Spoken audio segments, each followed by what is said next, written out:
What's up, fellas? It's Two Stroke Tuesday. Welcome to Margaritaville.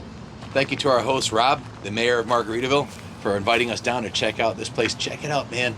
I've never been in a campground like this. It's got big screen TV, and we're actually watching YouTube on here, watching Junior ride. But look at this. Look at the tiki hut that this place has. It's absolutely the next level. The countertop that we have here is a granite countertop, and this is nicer than what most people have in their homes. And didn't I mention it's Two Stroke Tuesday? We're watching Junior. Junior's home, giving the people what they want. A little two-stroke action. So this place is just fantastic. Everything about Margaritaville is brand new. The campground's only been here about a year. From the brand new roads to the store they have here to the pull-through sites. We're in a massive rig. This thing's 76 feet long. So we're going to give you guys a tour of our home away from home. But before we do, we figured rather than show you the glamorous part of it, we're going to start at the bottom. The very bottom. The very bottom. We're going to start with a couple of how-tos on handling life with an RV.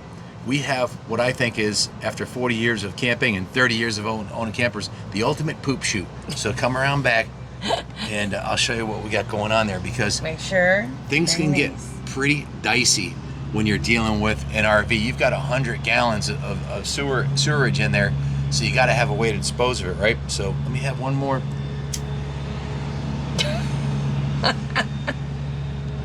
One more drag off of Big Ben as I relax here on our vacation. Oh my God. We're about to head over to Tampa for the Tampa Supercross.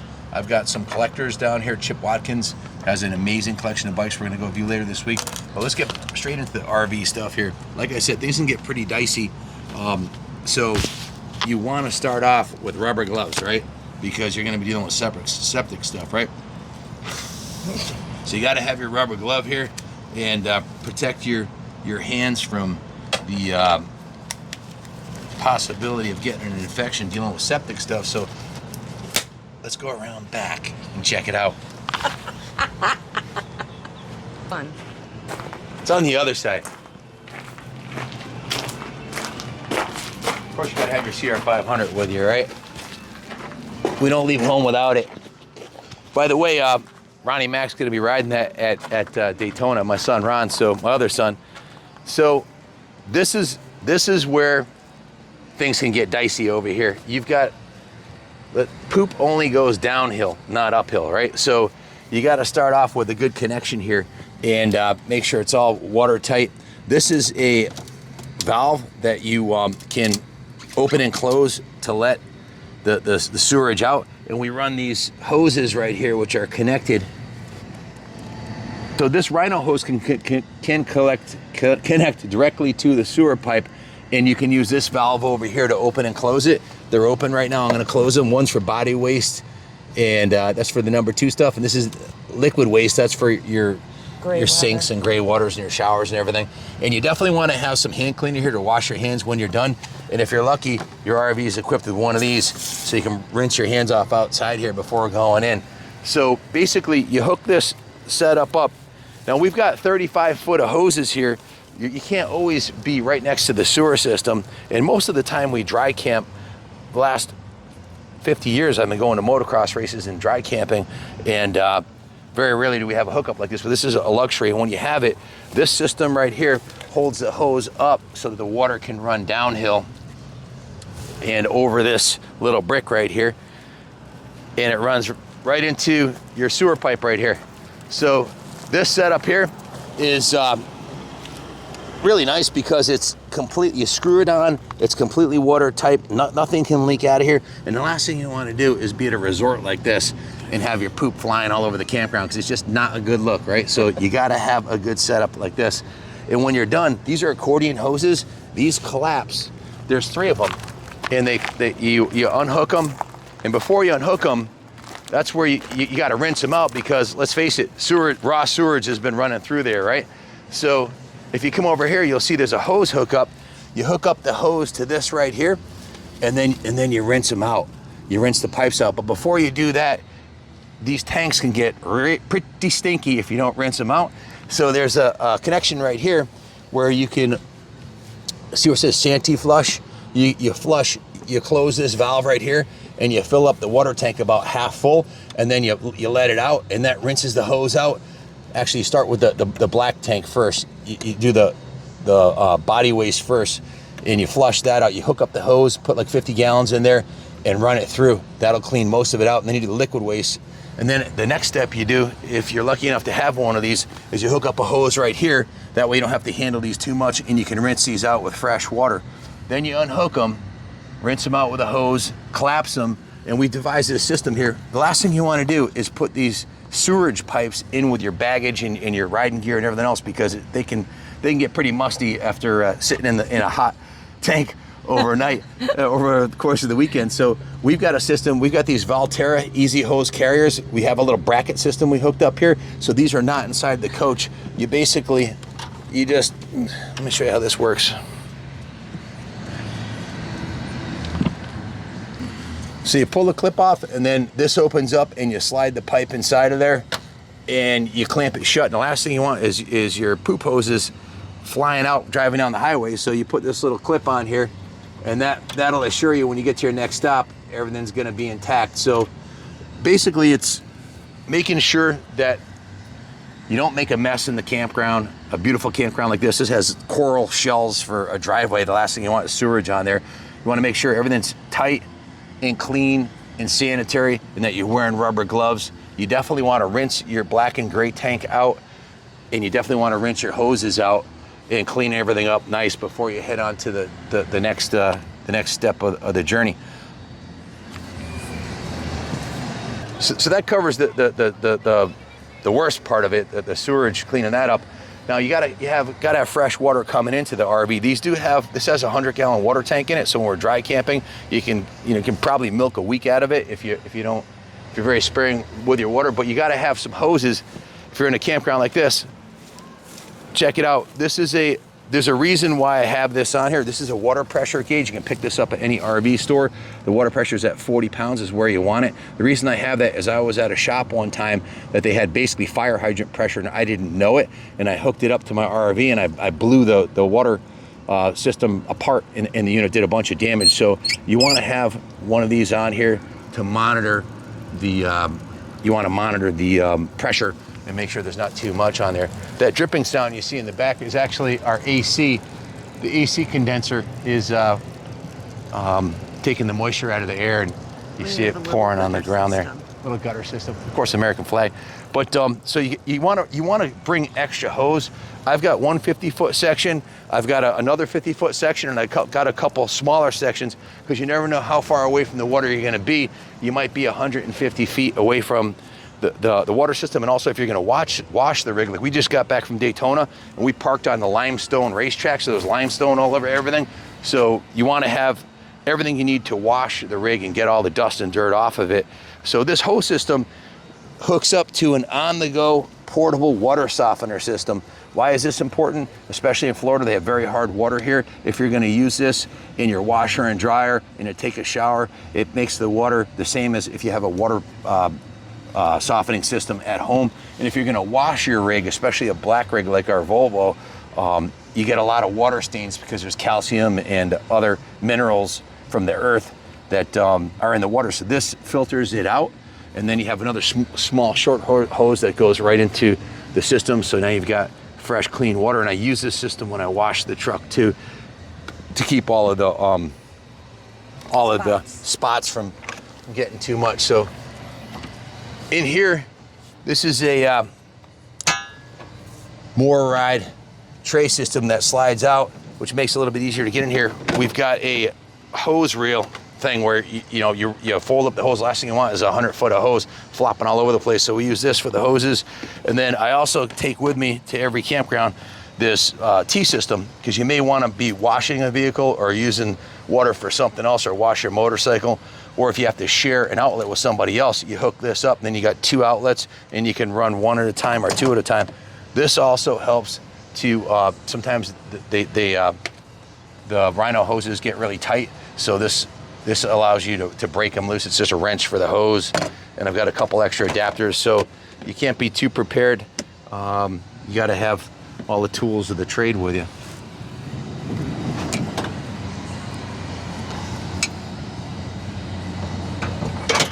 In here, we've got two very large 30-gallon propane tanks. I believe they're 40s. 40. They're huge, way bigger than we had in our smaller camper. There's two of them, and they're on a sliding tray system. So when it's time to fill them up, you can bring them out, and if you have to bring them to a place to get it done, or put it in the back of your truck. And here is the auto leveling system for the coach, which we find fascinating. you can actually lift the whole unit off the ground and change a tire with this. But I've got several other systems to change tires if we need to, because we're on the road minimum. We live in this minimum 3 months out of the year, sometimes 6 months, depending on the circuit or the events that we're going to. But we'll go to all the major events like Daytona, Laconia, Americade, all the nationals, East Coast nationals. So these right here, these looks like a red bucket. That's actually a jack extender. So if you're on uneven ground, quite often we'd have to put boards under there. These are held on with a magnet, so when it's all the way up, you just pop them on, and then it puts less stress on the jack systems, which is a good thing. And in the back, we've got these RV snap pads, which most RVers that are really, full-timers have these. That little black thing on the bottom of the jack is a snap pad. It gives you about 40% more surface so that the unit won't sink in the ground. And it also gives you another 1.5 inches of elevation, which is sometimes all it takes, because if you're on very uneven ground, the jack system sometimes doesn't have enough travel to level the coach out. Over here, we have our fuel station. There's two 20-gallon fuel tanks, so you have a total of 40 gallons of fuel. The generator that's in here is a 7,500 watt gasoline power generator. And when you click on this button here, it shows your generator tank is basically empty, and this other tank is full, the pump tank. So we use the pump tank to put fuel in the motorcycles. Also that pump tank, when you run out of fuel in the front tank, if you don't want to have to go to a gas station or go get fuel, all you do is you grab this pump right here, and you stick it in this tank, and you can fill up this tank from the rear tank, because this is pumping out of the rear tank, which is pretty cool. So with 40 gallons, you can literally go a couple of weeks before you need to go to a gas station for dry camping. And I would say 80% of the camping that we do is what's called dry camping. So that's what this fuel station is for. It's got the fuel gauges, and it's really a godsend, because in the past we would always have the small toy haulers with a portable generator, and we'd constantly be going to buy fuel. If you're lucky to be at a world-class campground like Margaritaville, you obviously can hook up and not run your generators like we're doing right here. And this cord is actually removable. We normally store it, and I'm not going to remove it because the air conditioners are running right now. But you run it through the bottom here, and then it plugs into the outlet. One of the things you might want to do, if there's a lot of lightning or you never know what the quality of the service is, this Power Watchdog is a 50 amp surge protector. So this is plugged in. One of the things I like about Margaritaville is these have the nicest electrical outlets I've ever seen. This is on a timer, so at night this lights up, so you can see if you pull in at night, you can hook everything up. They've got full 50 amp, 30 amp, and 20 amp hookups. They've got we're plugged into the 50 amp. They do have a 30 amp and also the small 110 outlets.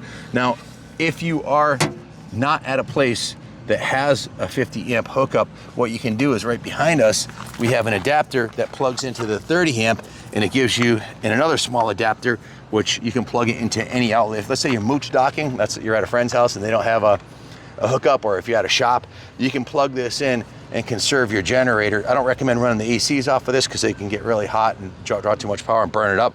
But you can keep your batteries charged and run everything else off the inverter. So you definitely want to have not only this main cord, I've got a second cord that plugs into this one that's a 50 amp cord, so I've got over 50 foot of 50 amp cord, and then I've got the connector to go down to the small 3-prong outlet, and I carry a couple 100 foot of extension cords with me. You never know where you're going to be, and sometimes if you kill your batteries and you can't start your generator, you've got to hook up to a standard 3-prong outlet. So it's real good to have those adapters with you when you're on the road. So we love to show our pride in our country here and keep an American flag. And I just wanted to show you how easy it is to take this thing down, and it collapses very easily and folds up into a 5 foot long pole. and you take your flag off and you put it in the storage room. But it's super easy to set up. Frankly, I probably wouldn't use it if it wasn't so easy, but it's a no-brainer. You just pop it in there and check it out. They have little light. I have a little light that goes on the top, but it needs new batteries. And of course, you got the ladder on the side here. If you want to go, if you're at a NASCAR race and you want to climb up on the roof, I don't recommend spending too much time on the roof because it's not good for the rubber roof, but you have access to the roof from the ladder, which actually folds up. If you look at these slide rooms right here, on top of those, that's called a slide topper. And what that does, they don't come with that. That's an option. The reason why you want the slide toppers is it keeps leaves and pine needles and water from getting onto your slide room and leaking into the camper. So slide toppers are key. Another thing you want to keep with you is wheel chocks. I learned this when I went to school to get my CDL Class A. Wheel chocks are key to keep the unit from moving when you're hitching or unhitching. You just put them underneath your tires. Don't forget to pull them out when you're pulling out. So otherwise you're not going anywhere. So that about covers this side. That chrome thing right there is a vent for the washer dryer. This is a true full timer rig. By that, it's got pretty much everything you need to live in it full time. Under here, you've got the light, so you can open this up, and it's got the directions for the DRAC system, and I've used it a dozen times, and I still refer to this because sometimes I forget. But in here, you've got your batteries. There's 4 batteries, 2 on this side and 2 on the other side. And then in here, you've got the hydraulic system, and I keep a little bit of hydraulic oil handy in case you ever have to, you run low or you got a small leak. These batteries were just replaced last year. Every few years, you got to put new batteries in it. In here, this has got a Cummins Onan 7,500 watt gasoline power generator. Works great, pretty much does everything we want to do. In a perfect world, I'd prefer a diesel generator, but this one's gas and it does the job and it's affordable. It's pretty much the one they put in every RV under $300,000 has one similar to this. You got to get into the $500,000 and up in coaches to get into the diesel generators, but this has a MORryde hitch assembly. We have a camera system that hooks to the back of the truck, that plugs into the back of the truck right here. And if you look at this hitch right here, this is a Hensley Trail Saver. It's got 2 airbags on it. It's a 5th wheel style hitch, which is what this requires. And it has suspension on it. It's got the airbags. And that camera right there allows me to back it up. Not only is that in color, but also has audio, so I can hear if the hitch actually clicks shut. It's a 36,000 pound Trail Saver. Best thing since sliced bread when it comes to hitches. That's the hot setup. The toe detector right here, proudly made in the USA, is a hitch mounted device that keeps rocks from banging up the front of your coach if you're going down a rocky road. That'll pretty much guarantee, if a piece of tire comes up, that'll protect it. And I also have a hitch on here so I can haul a small trailer if we're picking up motorcycles or something like that. Of course, we got the Rampage lift on the back. That'll haul a Harley Road Glide. I keep my Harley in the toy hauler section of the camper, and I put my dirt bike up here because, well, it's likely to take abuse from sand and dust and dirt better than the Harley does, for sure. This other compartment here, this has a the other 2 batteries in it. That's the other battery compartment. And this here is the what's called the basement storage. It has the MORryde storage solution sliding cargo tray, which is real nice. This is my gear bag. I got all my riding gear here. We're gonna go riding with at the Chris Canning Moto Academy pretty soon. So bought all my gear and I got my Snap-on toolbox. Highly recommend. That's a whole nother video about what tools to take with you, but I bring pretty much everything I need to service my dirt bike. I bring American and metric tools, so I have pretty much everything I need. Extra extension cords. We won't need this down here, but this is for taking ice off the windshield if we get caught in a storm on the way back up. Everything you see over here, this is my whole detail kit. I try to keep my stuff clean. It's a lot easier to keep it clean than let it get trashed and have it go too far, but well, that's a whole nother subject, all these chemicals over here. But these 2 little screens right here, we have a lot of bees on the farm, so that's to keep bees and bugs from making nests inside the unit. You can see we keep a carpet outside here, so when you go to get into the unit, you don't drag the dirt in. It's our sponsor, Gas, hooked us up with some mats here. These mats are to further clean your Christy's real strict about the no shoe policy, and Yeah, no shoe policy. we'll show you the inside of our rig tomorrow. And I'll show you'll you. understand why. Yeah, because I'm like a big I'm usually on the dirt bike and I'm a ball of dirt usually. So we have the awning on this side, which is real nice. That's a slide room for the bedroom. This is a main slide room for this side of the kitchen. It's a triaxle. It's a triaxle camper. It has 3 8,000-pound more-ride independent suspension axles with big disc brakes. We chose the DRV for a bunch of different reasons. It's about as good of a camper you can get, consumer grade, without going to a Featherlight. I mean, this, the Lux, and the what's the other one? Horizons. New Horizons. Yeah, there's like 3 really good brands. We bought this one used. It's a 2017. For less than you could buy a new consumer grade one. We got a really good deal on it, and it's super heavy duty. It has a slide topper on this side. It's got the twin awnings on these awnings too. I got to show you this. I've been a little bit gun shy with awnings because I've been camping forever, and the quality of the awnings that they used to make were paled in comparison to the new ones. But the new ones, check this out. They're electric, and it's like a no-brainer. They go in and out automatically. This is the original one. It's 5 years old. We haven't had any problems with it. We bought the unit used about a year ago. That's the best time to buy them. Buy one that's 3 or 4 years old because there's a huge depreciation curve in the first few years. But the awnings are awesome. It has an indoor-outdoor stereo here, which is really nice.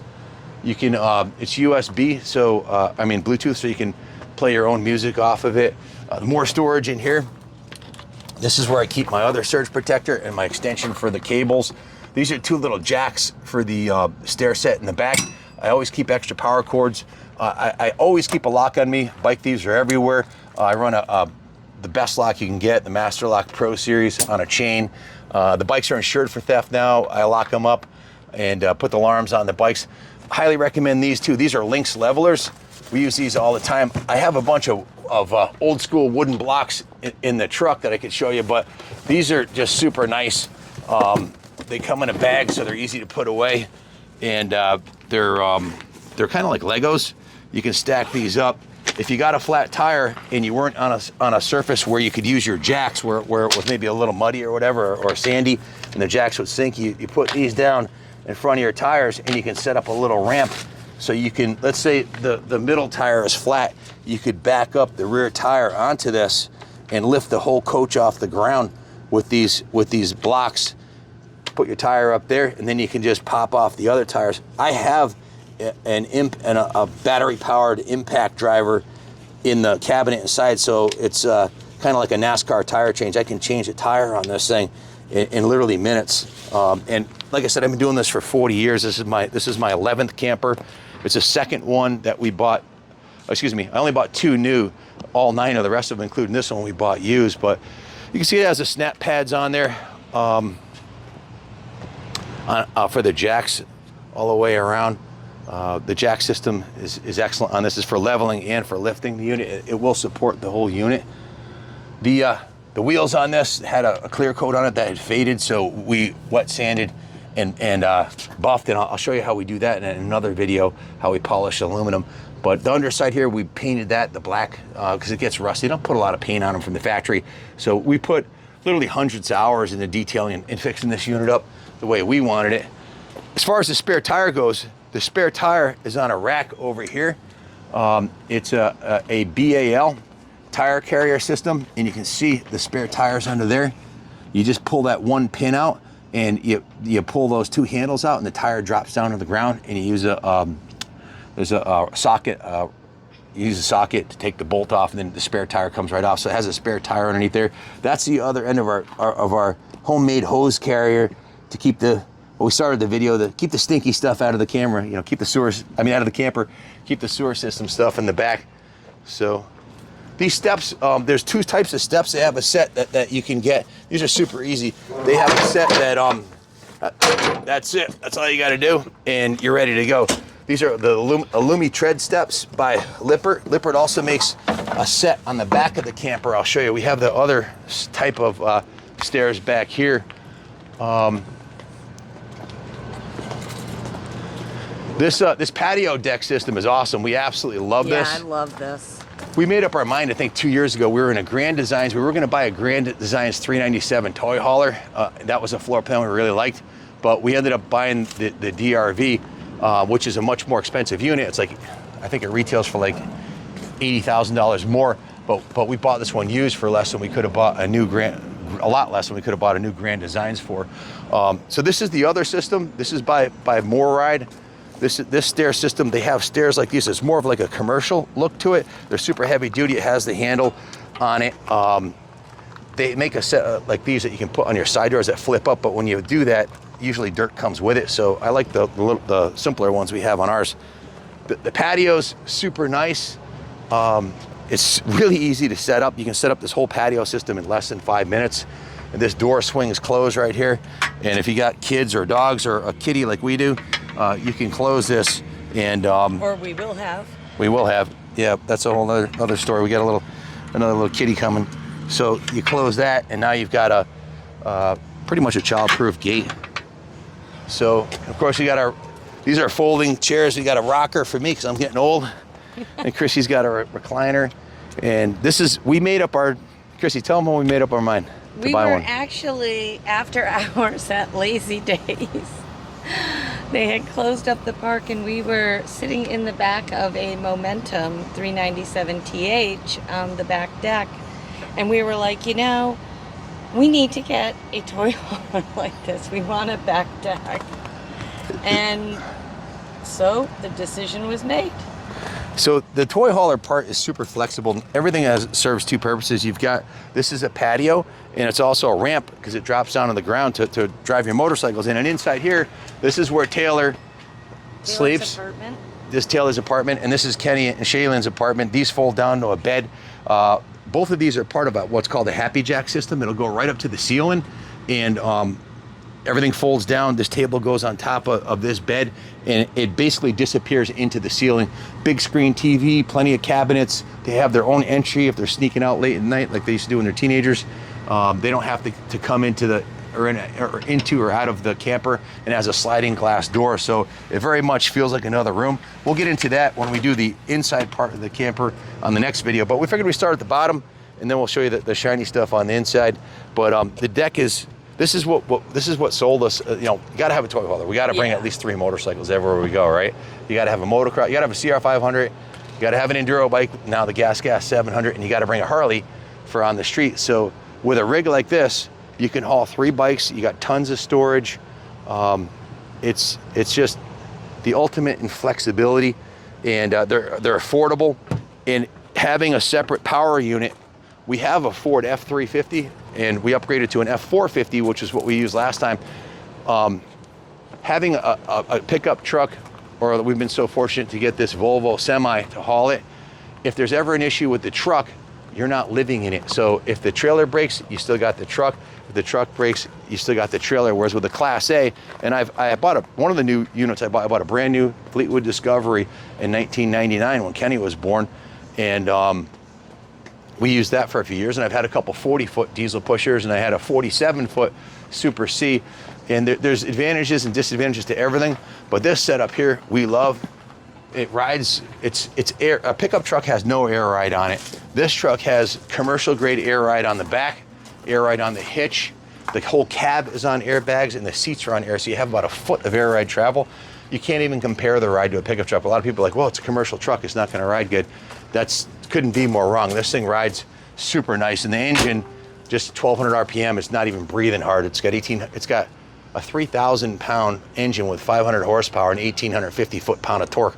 It'll definitely rip your house. It'll rip your camper right off the foundation. So seriously, you don't even feel it back. You have to look in the rear view and make sure the camper's back there. It's that good, and it actually rides and runs better hauling. So I can't say enough good about the semi. I love the Volvo. My second choice would be an F450.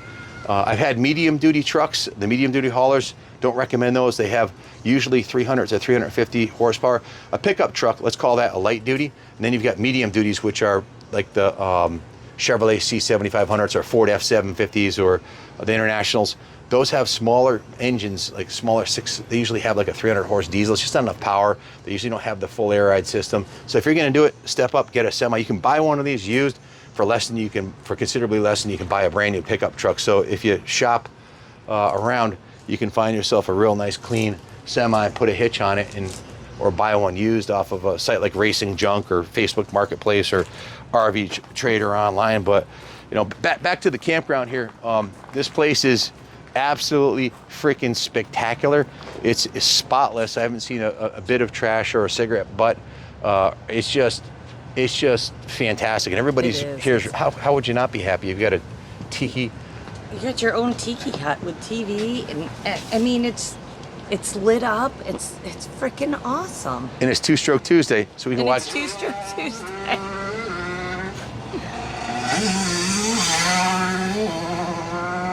Junior's out there ripping it on the 125. These gas 125s won the motocross action shootout against the new fuel injected bikes. Why? Because it's better. They've got the fuel injected bikes will catch up eventually, but right now that's the best 125 you can buy. And we got them in stock. If you want to buy one, give Junior a call. In fact, that one he's riding is a demo model that's going to be sold for a discount. But this campground is in a great location. The weather's at 10 down here.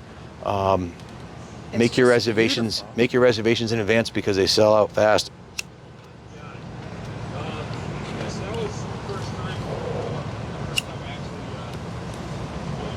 Nothing better than just hanging out on Two-Stroke Tuesday, watching your son on TV, huh? So stay tuned. We're heading down to. We got some killer stuff coming up. We've got the.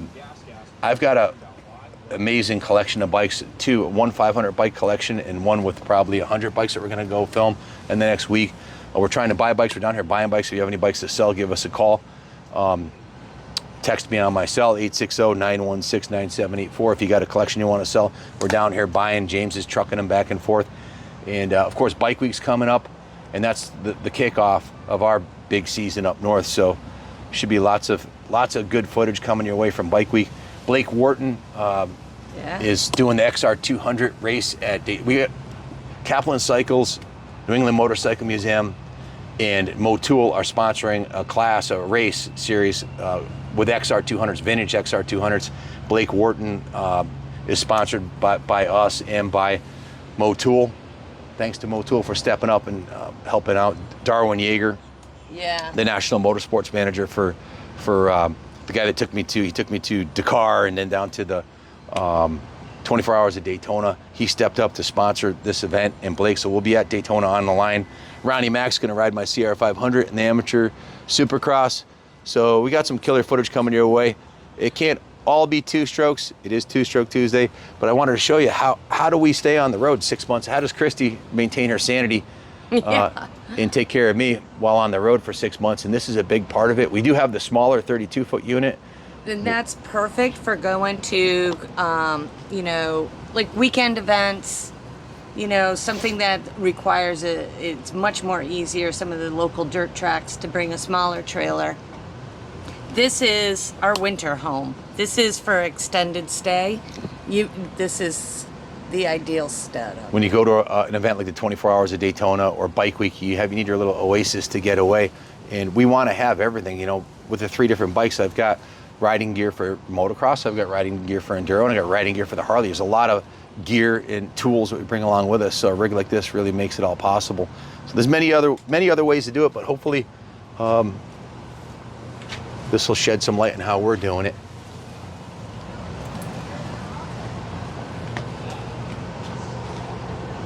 A couple other things you want to bring with you is you got to have a barbecue. We very rarely eat out when we're on the road. We try to stay healthy, and at our age, it's not easy. So this has been my favorite. I've had a few of these, and if your cigars end up in the rain, you can put them in here and dry them out.